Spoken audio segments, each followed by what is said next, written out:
Well, good afternoon, folks. I thought I'd post this video. It's not too long.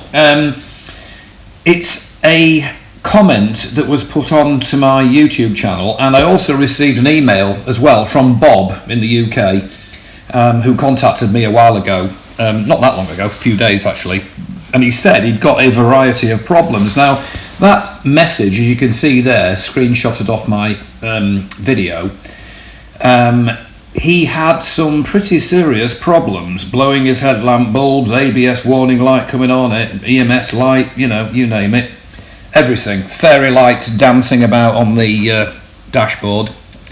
Now, the rectifier regulator is a dual function piece of kit. In the old days, a rectifier was separate from the regulator, and as far as I understand it, correct me if I'm wrong, I'm sure there'll be people out there you know, more knowledgeable than I am, but the alternator on the bike is whacking out maximum current, basically. So if it's doing 2,000 revs, 4,000 revs, whatever, it's going to be spinning like mad and chucking out loads of volts of alternating current. And the rectifier side of it rectifies that alternating current to direct current, DC, to charge the battery and run the bike.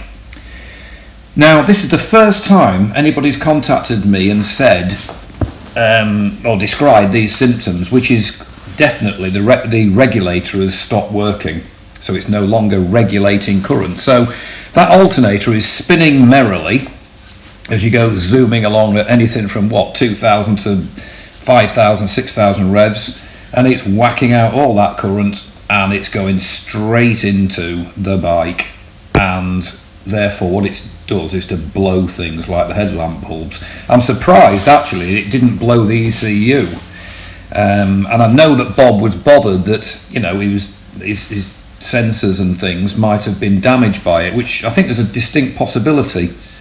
So this is the first time it's happened. Usually it's the rectifier side of it that packs in. All you get is a nice little red light, or a horrible little red light coming on saying, you know, I'm not charging.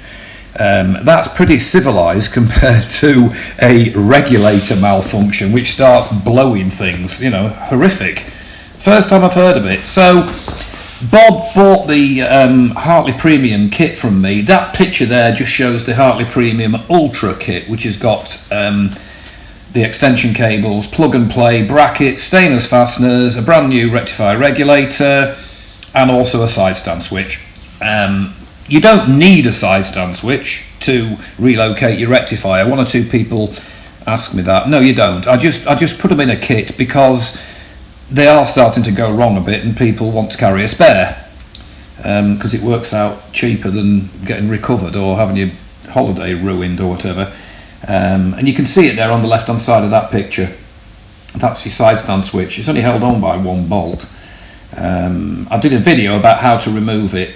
It took me a while because I've not seen anybody do it before, and I've done a video, and it can be done, you know, you could do it as a roadside repair really, not on a smart motorway because you'll end up as mincemeat, but you know what I mean, you can shove your bike down a country lane and start getting your toolkit out.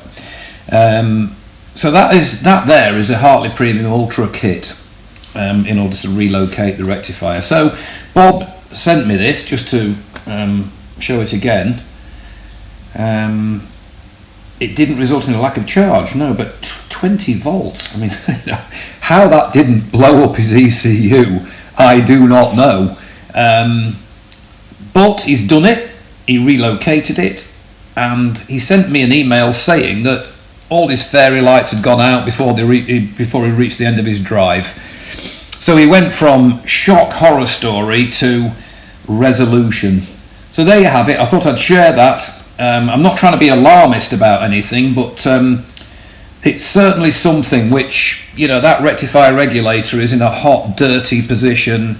We know that anyway. It's well documented that the rectifying side of it burns out, you know, which is bad enough when your battery goes flat because your bike stops running.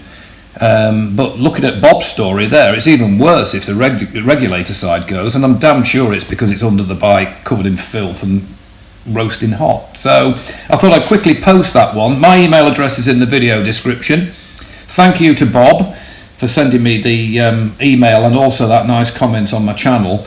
and I hope that's useful for people in assessing whether or not relocation of their rectifier is something that they might think is a wise move. However, it's up to the individual owners to do what they're going to do. Whatever you do is right at the end of the day. In the meantime, take care, and I will post again soon. Bye for now.